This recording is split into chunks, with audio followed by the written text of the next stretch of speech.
Hello everyone, my name is Anurag Singh. Welcome to Pahuja Law Academy, and this is a lecture for the Code of Civil Procedure, right? So the first thing you need to understand is the importance of CPC. The laws are mainly divided into two categories. That is, the first category is criminal, in which the subjects that we study are limited to IPC and CRPC, right? The second category is civil, and in civil we study subjects like contract or the Transfer of Property Act or Hindu laws or Muslim laws or the company law or the labor law or IPR, right? The Sale of Goods Act, tort, partnership, right? Almost every other SRA, registration, limitation, all of those acts, right? So what we are going to do, we have to divide the laws into two categories, that is criminal and civil. And the subjects that we have to study, the criminal law is limited to IPC and CRPC, right? Almost every other subject that we study will fall under the civil category. It can be contract, TPA, Hindu law, Muslim law. It can be company law, labor law, IPR, sale of goods act, tort, partnership, SRA, registration, limitation. All of those laws fall under the civil category, right? So we can comfortably say that CPC is that civil is much more broader than criminal. So we can say that 90% of the laws are civil. I'm paraphrasing it, but you get the point that 90% of the laws are civil. Now, to regulate these 90% of the laws, there is only one code, which is the CPC, right? So immediately you can see the importance of CPC, not individually as a subject, wo to hai hi, but also in relation to other subjects because it regulates 90% of the laws, right? So CPC becomes a very important subject for you to study. So one thing you should always remember, that there are many ways of studying CPC and not all of them will be very convenient for you, right? So what we are going to do in this lecture, we have to understand what is the proper way of studying CPC. So to study CPC, the first thing we have to do is to divide CPC into two parts, right? The first part is the sections and the other part is the orders, right? Now, what are sections and what are orders in CPC? Because sections give you the general principles or the broad framework, right? Sections क्या करते हैं? They give you the principles of the framework. They do not go into details. There will be no details in the sections, right? Orders, on the other hand, these are deemed as the real elaboration of proceedings. So orders are deemed as the real elaboration of proceedings. And this is the place where you are going to find the details. Okay? So the first thing you must understand about CPC is the proper way or the proper method of studying CPC. So for that we have to divide CPC into two parts, that is sections and orders, right? Now what are sections? Sections give you the general principles or the broad framework. There will be no details in the sections. The detail will always be in the orders because orders are deemed as the real elaboration of proceedings, right? Now you always need to keep in mind that for almost every important section there will be a corresponding order. For almost every important section there will be a corresponding order, right? So how do we study CPC? We study the section and then we directly jump to the corresponding order. That is the proper way to study CPC. कैसा करना है? We study the section and then we directly jump to the corresponding order. That is the proper way to study CPC.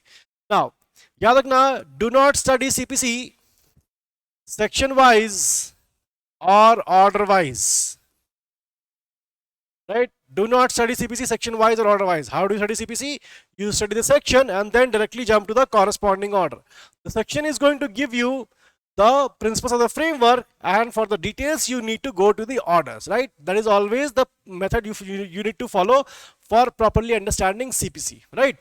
Now let us look at some examples where a section has a corresponding order, right? Okay, students, just let me know how many of you have studied CPC in college. In college, how many of you have studied CPC? Those of you have studied, just write yes. जिनका college में CPC हो गया है, just type yes. Okay, Arya? Anyone else? Only Arya? Shreya, you are in the 8th semester, बेटा CPC नहीं हुआ अभी.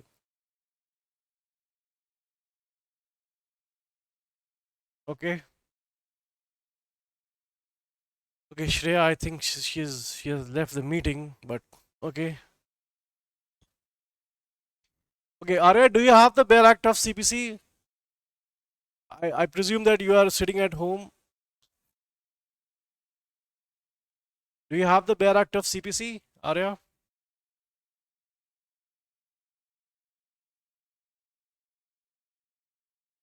You don't have it at the moment. It's okay. Okay.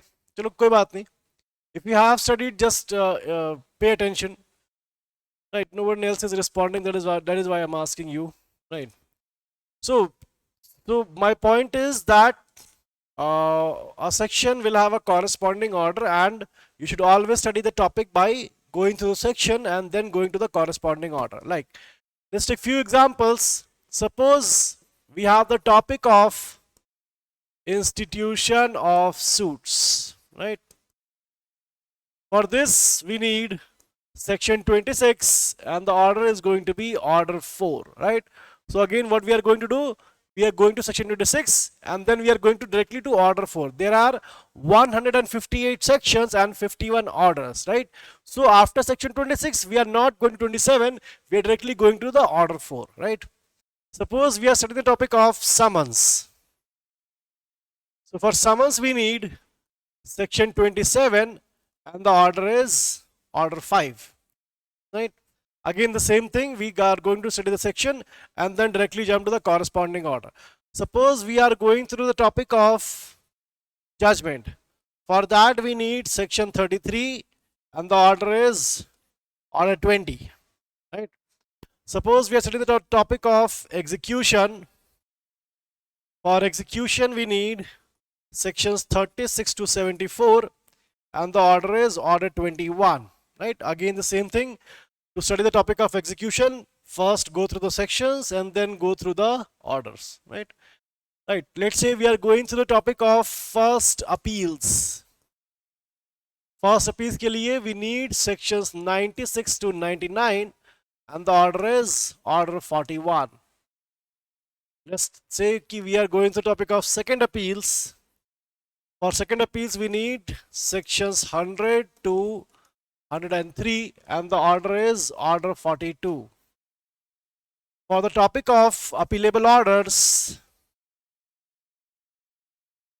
we need sections 104 and the order is order 43, right? Again, for appealable orders you need to study section 104 and then go to order 43. Now suppose we need to study the topic of let's say reference.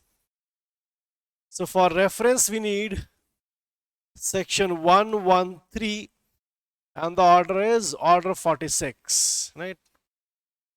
Suppose we are studying the topic of review.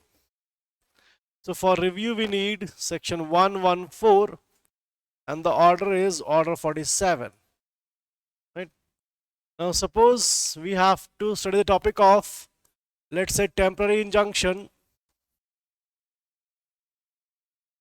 For temporary injunctions you need section 94C and the order is order 39. For the topic of receiver we need section 94D and the order is order 40. Suppose the topic is interpleader suits. For that we need section 88 and the order is order 35. Suppose the topic is, let's say, out of court settlement.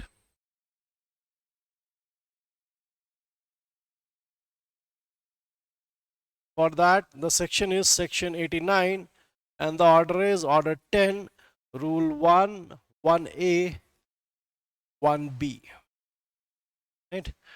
Suppose we are studying the topic of commissions. For commissions, we need section 75 and the order is order 26. Right?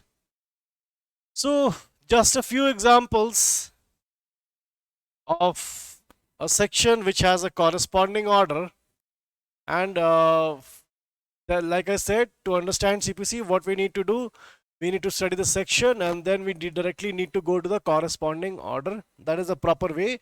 Section is going to give you the principles of the framework. The details will always be in the orders, right?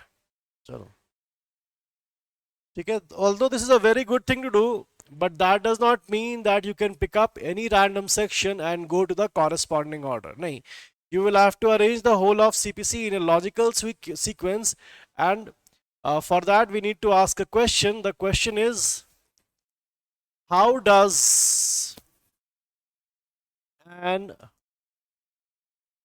ordinary suit run? How does an ordinary suit run, right? So this question is crucial because we need to make sense of CPC and we need to arrange the whole of CPC like step by step procedure, right? So this is a procedural law and it must be studied step by step. Okay, so कैसे start होगा, what is the next step, then उसके बाद क्या होगा, then what the further action. So for that याद रखना, how does an ordinary suit run? An ordinary suit starts with the filing of the plaint, right? The first thing that the plaintiff does, he comes to the court and files the plaint, right? After the filing of the plaint, the second step is the service of summons upon the defendant, right?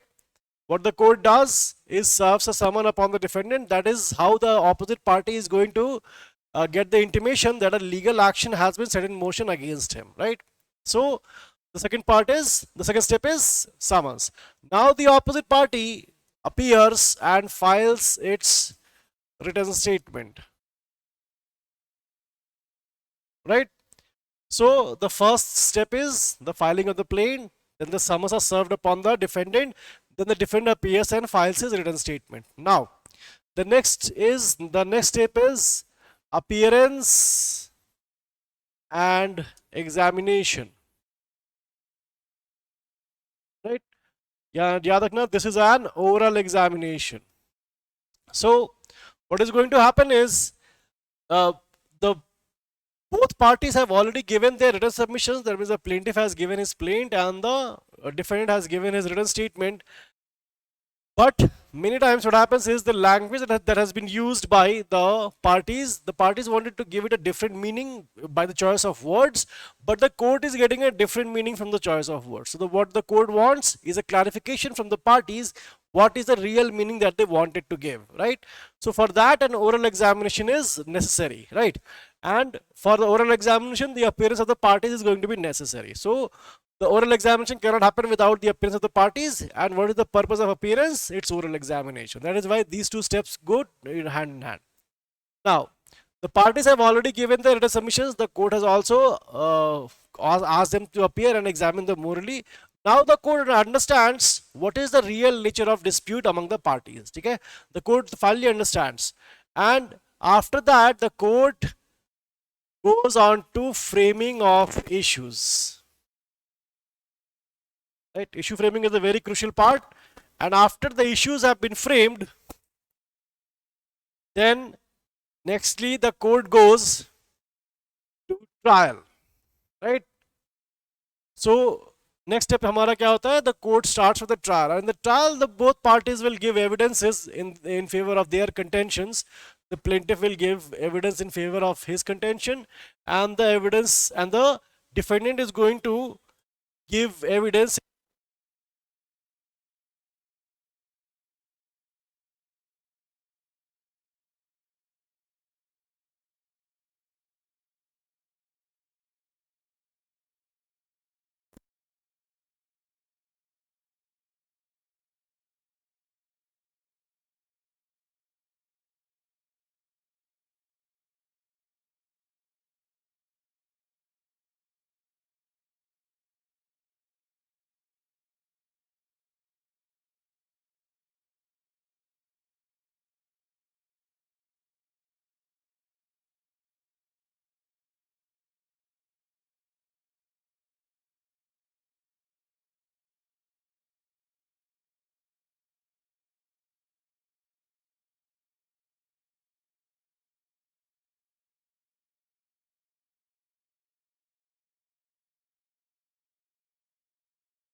Okay, am I audible now, Manaswini? Okay, chalo.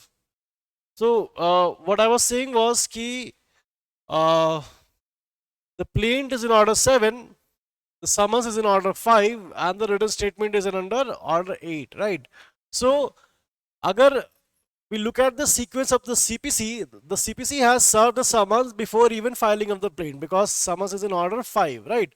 So we know that this does not happen unless and until the plaintiff has come to the court and he has filed the plaint, the summons cannot be served upon the defendant, right?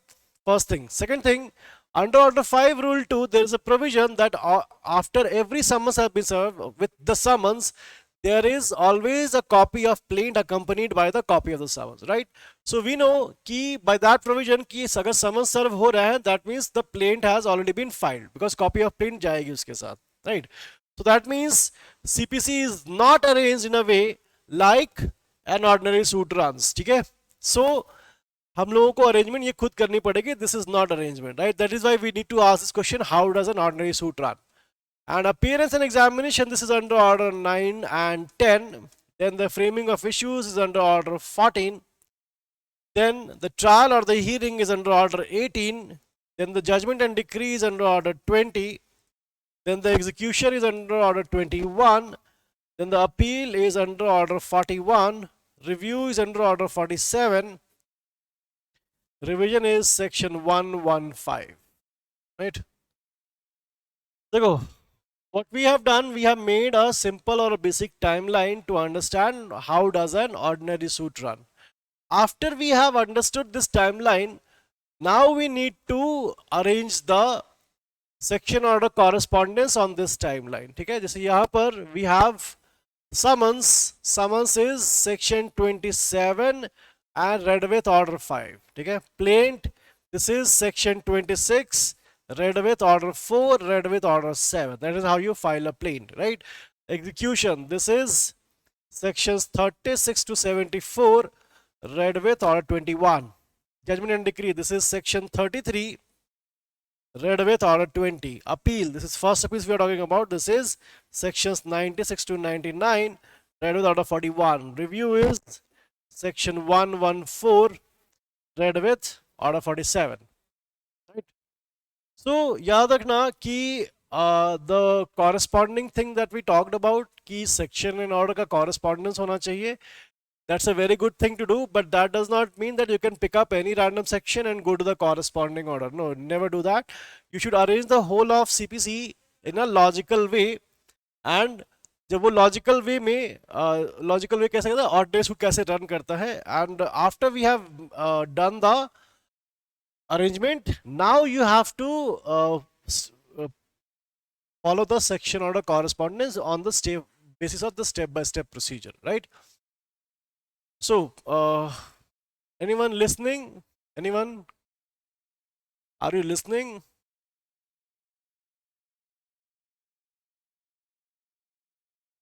If you have been to the court, तुम लोगों में से how many of you have done an internship? Have you been to the court? Have you done an internship? Have you ever visited a court? Anyone? Anyone? No one has visited a court? You have never done an internship?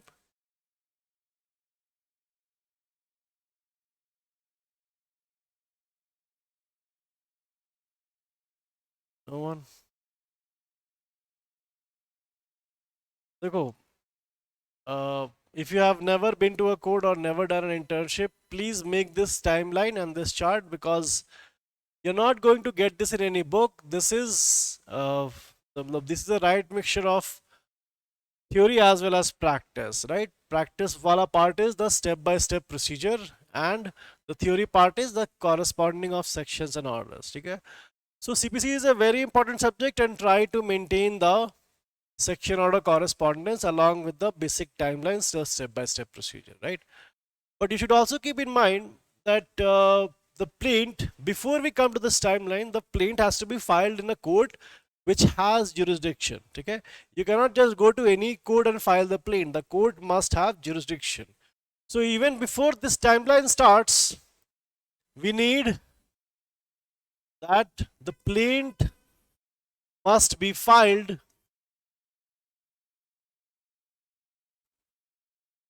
in a court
The second is pecuniary jurisdiction,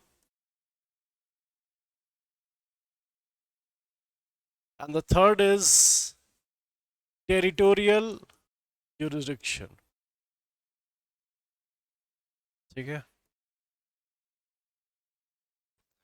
So there are three kinds of jurisdiction under CPC: subject matter jurisdiction, pecuniary jurisdiction, and territorial jurisdiction. A court must have all three to say that the court has jurisdiction. ठीक है? तो हम लोग को देखना है court has jurisdiction का मतलब क्या होता है.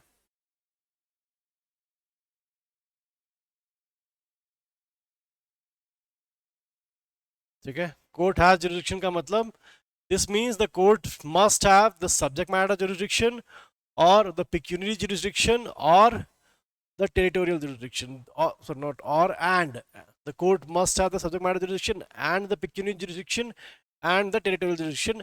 If the court has all three, then we say that the court has jurisdiction. Now we need to see what is the provision for subject matter jurisdiction, what is the provision for pecuniary jurisdiction, and what is the provision for territorial jurisdiction. Subject matter jurisdiction, there is no direct or specific provision for this. The inference is taken from section 9. Inference from section 9, right? Section 9 is suits of civil nature, और वहां पर जब the provision says every court shall have the jurisdiction to try all suits of a civil nature, ठीक है, unless expressly or impliedly barred, and then this is followed by two explanations. So वहां पर देखो the term subject matter has not been used, but the inference is taken from try all suits of a civil nature. That's a subject matter jurisdiction. Okay.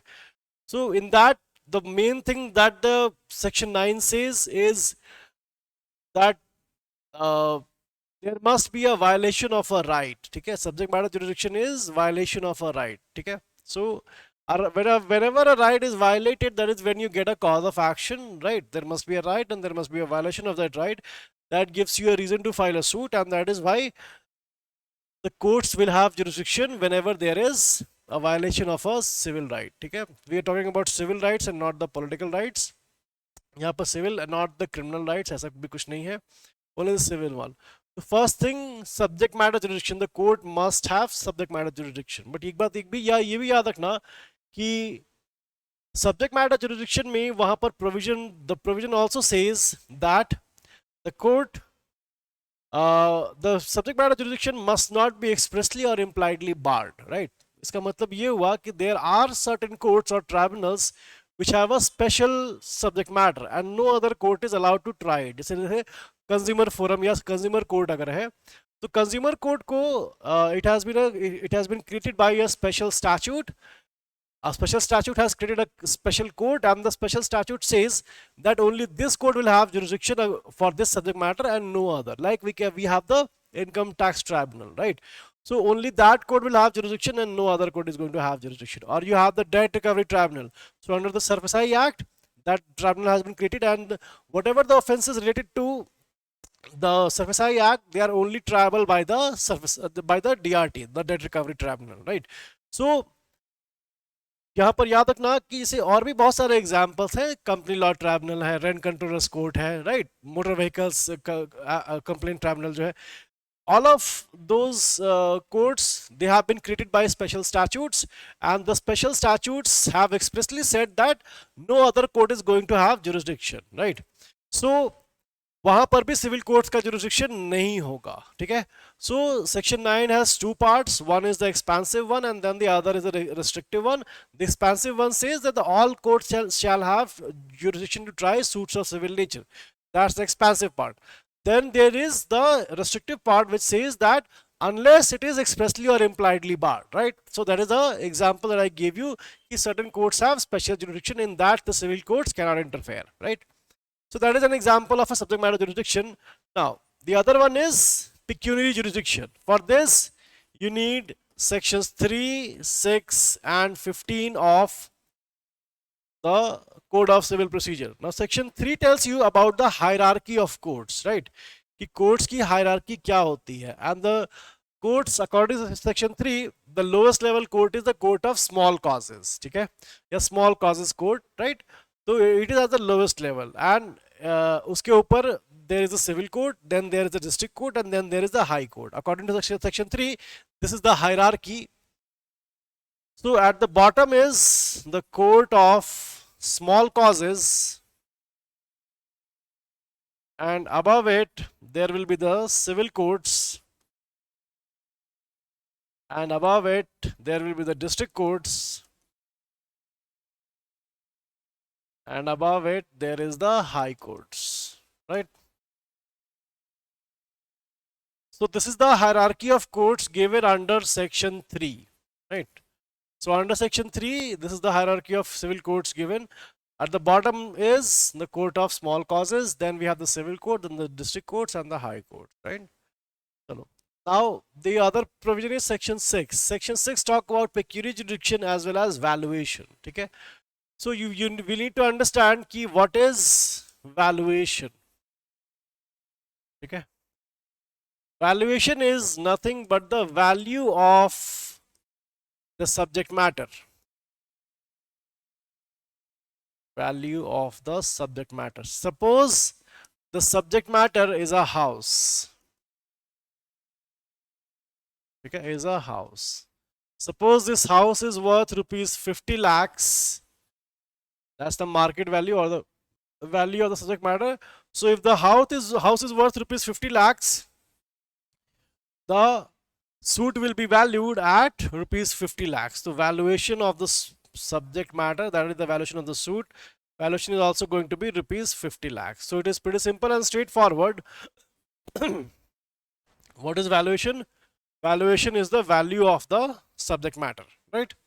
Now, why do we need valuation? We need valuation for the purpose of two things. One is roughly court fee determine करने के लिए. For the court fees, roughly the idea translates into that the whatever the valuation of the subject matter, the court fee is going to be 1% of that, right? So यहाँ पर if it's a 50 lakh worth rupees of subject matter, the court fee is going to be 50,000 rupees. So first purpose is court fees, and the second purpose is pecuniary jurisdiction. देखो, courts are designated a certain pecuniary level or certain monetary level where they can file the suit. So in Delhi, the civil courts, they can hear a suit up to rupees 20 lakhs, right? If अगर district courts की बात करें तो for the district courts it is it is rupees 20 lakhs to 2 crores. And high courts के लिए it is above 2 crores. So for Delhi, this is the pecuniary jurisdiction of the court, right? If if the valuation is below 20 lakhs, then it is going to the civil court. If it is between 20 lakhs to 2 crores, it is going to the district court. If the valuation is above 2 crores, you can directly file the suit in the high court, right? Now, एक बात याद रखना, जैसे ये वाला जो suit है of a valuation of 50 lakhs and the house is worth rupees 50 lakhs. So यहाँ पर कोर्ट फी डिटरमाइन कैसे होते हैं? General rule is 1% of valuation, ठीक है? And the pecuniary jurisdiction is going to be of the district court if this suit is supposed to be filed in Delhi, right? So this is going to the district court.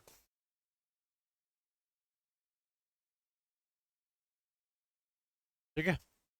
So that is the purpose of valuation. The purpose of valuation says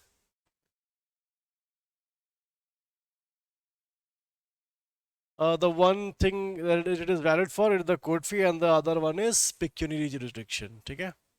So the court must have all three. Subject matter हम लोग देख चुके हैं. We have just now covered pecuniary, but then we have section 15. Section 15 जो है ये बोलता है that the suit must be filed in the court lowest grade competent to try it, right?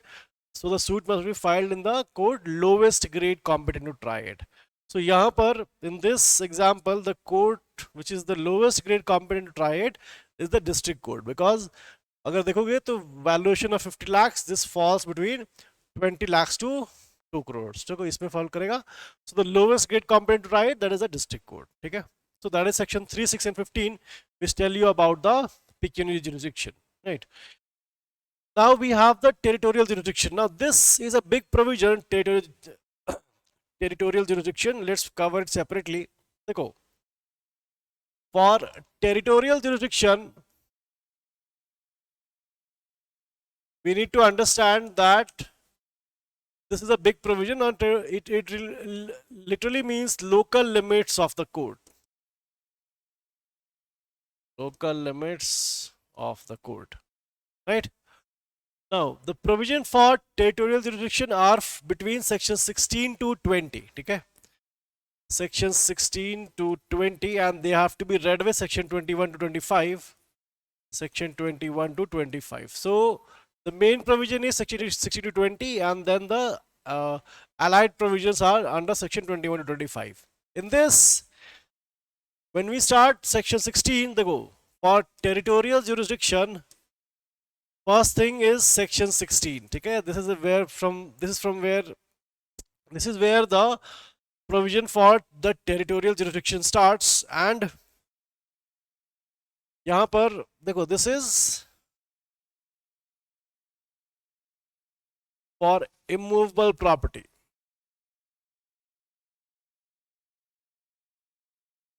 Okay, immovable property. So section 16 says the suit must be filed wherever the subject matter is situated. So यहाँ पर subject matter is a immovable property, and it is filed wherever the property is situated. So if the property is situated in Delhi, the suit will be filed in Delhi. If the property is situated in Mumbai, the suit is going to be filed in Mumbai, right? So याद रखना, immovable property में the general rule is wherever the property is situated, the suit is going to be filed there. Now section 16 का ही continuation है section 17, क्योंकि because section 16 में it talks about when the property is one property. What if there are more than one immovable properties? यानी कि the immovable property lies within the jurisdiction of several courts. ठीक है? So suppose one property is in Delhi, one is in Mumbai, the other one is in Kolkata, Bhopal, Chennai, कहीं भी है. So all of those courts will have jurisdiction. Section 70 says कि if there are more than one immovable property which fall under the jurisdiction of more than one courts, so you can file the suit anywhere, but then the proviso says that the entire value of the subject matter must be cognizable by such court. Okay, so the suit can be filed anywhere, but the court in which the suit is filed must be competent to take the cognizance of the entire value of the subject matter. तो अगर मान लो कि तुम्हारा घर दिल्ली में है, मुंबई में है, कोलकाता में है, you can file the suit in anywhere, Delhi में, मुंबई में, कोलकाता में, कहीं कर सकते हो. ठीक है, तीनों प्रॉपर्टीज के लिए. जैसे मान लो पार्टीशन सूट है, तो एक प्रॉपर्टी दिल्ली में है, एक मुंबई में है और एक कोलकाता में है. ठीक है, and if you want to file the partition suit, you can file the suit in any court, मतलब दिल्ली में, मुंबई में, कोलकाता में, जहां भी प्रॉपर्टी का एक पार्ट भी है वहां पर भी. ठीक है, एंड देन बट वो कोर्ट कौन सी होनी चाहिए? द कोर्ट मस्ट बी जहां पर की entire claim is cognizable bye such court. तो अगर दिल्ली में फाइल कर रहे हो तो दिल्ली में ये तुमको वैल्यूएशन देखनी पड़ेगी कि वहां पर तुम्हें सिविल कोर्ट में करनी है, डिस्ट्रिक्ट कोर्ट में करनी है या फिर हाई कोर्ट में करनी है. तो you have to keep in mind two factors, the court in which you can file, which is any court, and then the entire value of the subject matter must also be cognizable by such court. Okay. Now then we have section 18. Section 18 says where the jurisdiction of the court is uncertain.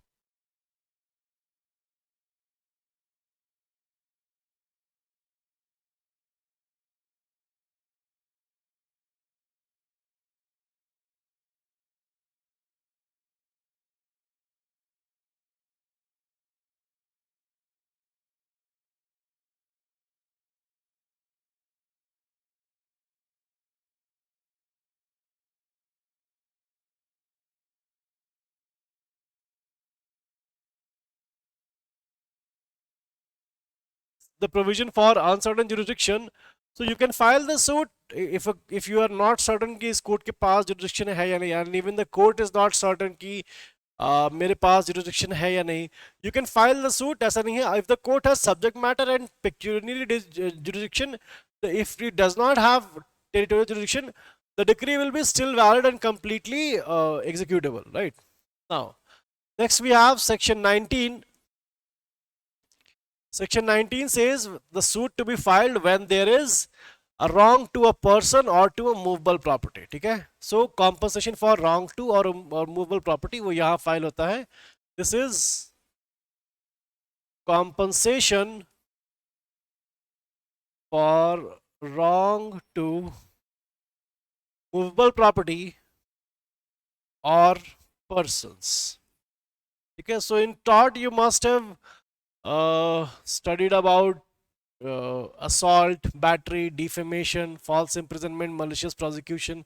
All of those things, they are considered as wrong to persons. Okay, so if wrong to a person has been committed, or if a wrong to a movable property has been committed and you are trying to claim compensation, then the suit can be filed wherever the defendant either resides, actually and voluntarily resides, or carries on business or personally works for gain. Right, that is under section 19. Right, and then we have, finally we have section 20. Section 20 is said to be the residuary provision, but actually it is the widest one. This is the residuary provision, but it is actually the widest one. Right, because section 20 starts with the margin heading starts with that other suits to be instituted where the defendant resides or subject or cause of action arises. Okay, so section 20 में section 20 clause A is where there are more than one defendants and they have one common place, you are going to file the suit at the common place. Clause B says when there are more than one defendants but they don't have a common place, the suit can be filed anywhere and the court is going to direct the non-resident defendants to come and join the suit over there. And then we have 20 clause C, which is cause of action, where the cause of action wholly or in part arises. So if the cause of action has partly arisen at Delhi and partly at, let's say, Bangalore, then the suit can be filed at Delhi or Bangalore depending upon the choice of the plaintiff, because plaintiff is the dominus litis of the suit, right? He is the dominant litigant. So section 20 works upon the maxim equity acts in personam, which means if I am the one seeking equity, I should follow you. So the defendant, he has his residence or his personally works for gain or carries on business, all three of them, and then he has the cause of action. Okay, wherever the cause of action wholly or in part arises, they also can be deemed as the place of suing, right? Section 20. Now, याद रखना, plaintiff is the dominus litis and he has a choice of filing the suit wherever he thinks he has a jurisdictional advantage. ठीक है? And the thing that he should keep in mind is the cause of action arises. That is the most important thing from the point of view of the plaintiff, because if the cause of action has arisen at Delhi, then Delhi is the best place to find the evidence for that. If the cause of action has arisen at Mumbai, then Mumbai is going to be the best place to find the evidence. Okay? So witnesses bhi wahan honge and other kinds of evidences are also going to be in the place where the cause of action arises. So that is why it is the most convenient place to file the suit. Okay? Now, this is section 16 to 20, and then section 20 का explanation है, which is कि what if the defendant is a corporation, right? If it's a corporation or a company, you know कि in a corporation or a company जो चीज नहीं होती है वो है that a corporation does not have a place of residence and a corporation does not personally work for gain. But what it does, it carries on business. So in case of a corporation being a defendant, it is the place of business, and wherever the cause of action arises, those are the places we are going to be those are the places that are going to be the place of suing. So the plaintiff again has a choice कि wherever the defendant carries on his business, that is the corporation carries on his business, or wherever the cause of action arises. This is according to section 20 explanation, right? Now, from 16 to 20, all of these provisions are for the plaintiff where he gets to file the suit, right? So he's the dominus litis, but that does not mean he can file the suit anywhere he wants. He must follow the principles of CPC. Okay? Now, after the plaintiff has filed the suit, then the defendant has two choices. Okay? The defendant, he can raise the objection of jurisdiction in that court where the suit is filed, right? This is under section 21. This is objections to jurisdiction. Or the second choice he has is file a transfer application in a superior court. File a transfer application in a superior court, right? This is from sections 22 to 25. Specifically speaking, this is section 24(5) and 25, right? So yaad rakhna that defendant can raise the objection in the court कि you don't have jurisdiction in the court. In that court, wherever the suit is filed, this is section 21. But he can also approach the superior court and have the suit transferred on the ground that the court does not have jurisdiction. Section 24(5) is a specific provision for this, where a suit may be transferred from one court to another, citing that on the ground that the court does not have jurisdiction. तो जिसके पास नहीं है jurisdiction वहां से transfer कर देंगे उस court के पास जिसके पास जुरिडिक्शन है, right? So that is section 24(5) and 25. अब यहां पर याद रखना कि whenever the court is raised with the question that the court does not have jurisdiction, what it does, it frames a preliminary issue and it conducts hearing upon that particular point कि वो इस suit को proceed करे या ना करे, ठीक है? And then the order 14 rule 2 actually says this कि if the issue relates to jurisdiction, then the court can frame that issue first and try those issue first, because the suit may be dismissed on the point. मतलब मान लो कि अगर limitation से barred है suit, right? या फिर कहते हैं कि आपके पास subject matter jurisdiction नहीं है, तो the court what it does, वो पहले वही चीज डिसाइड कर लेंगे कि ये सूट हियरिंग होनी भी चाहिए या नहीं होनी चाहिए. So does the plaintiff have a right to sue or not, ये क्वेश्चन डिसाइड करने के लिए पहले प्रिलिमिनरी इशू फ्रेम किए जाते हैं, and then the court decides कि उसके पास जुरिडिक्शन है या नहीं है, ठीक है? बट देन आपको बुझाना चाहिए you have the other option of filing the transfer application. Section 21 must be red with section 99, right? जहां पर कि एपलेट कोर्ट या रिविजनल कोर्ट भी उस चीज को रिमूव कर सकती है. Then we have section 24, sorry, section 22 to 25. Let me give you just an overview of section 22 to 25, right? Now देखो यहाँ पर याद रखना कि section 22 gives you the basic provision. This is the where the defendant gets a right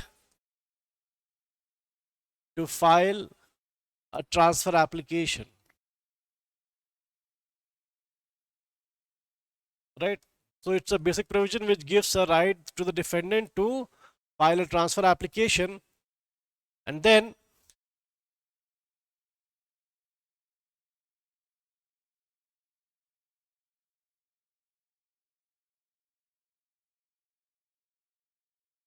we have section 23. It says to which court does the application lie. मतलब आप कौन सी superior court में जाओगे एप्लीकेशन फाइल करने के लिए.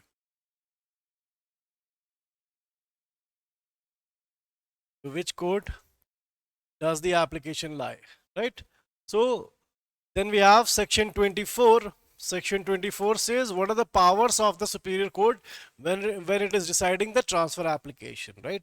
So the powers of district court and high courts when it is deciding the transfer application,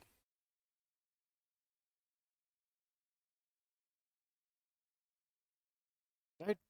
And then we have finally section 25, which is powers of Supreme Court when it is deciding a transfer application. Okay.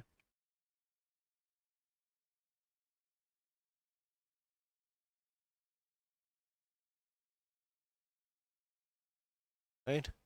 So just to give you an overview ki how you should study CPC, you should study the CPC by remembering the section order correspondence first thing, but it should not be random. You should have to arrange the whole of CPC on a logical sequence where the sequence must be how does an ordinary suit run, and when you have figured out the timeline or the basic timeline for the code of civil procedure, then you must understand that the plaint must be filed in a court which has jurisdiction and not before that, and not before just any court. You cannot just go to any court and file your uh, plaint, right? It must be a court which has jurisdiction. Okay. So just a brief overview of jurisdiction. Do you have any questions, honor students? Because the time is about to be over. Do you have any questions? Batao? Anyone else? So this is the proper way of studying CPC, and please keep in mind, जिनका हो गया है, try to study CPC in a new way, and जिनका नहीं हुआ है, try to study CPC whenever you get the time to study CPC. आप ऐसा ही पढ़ना उसे, ठीक है? तो ठीक है. Thank you everyone.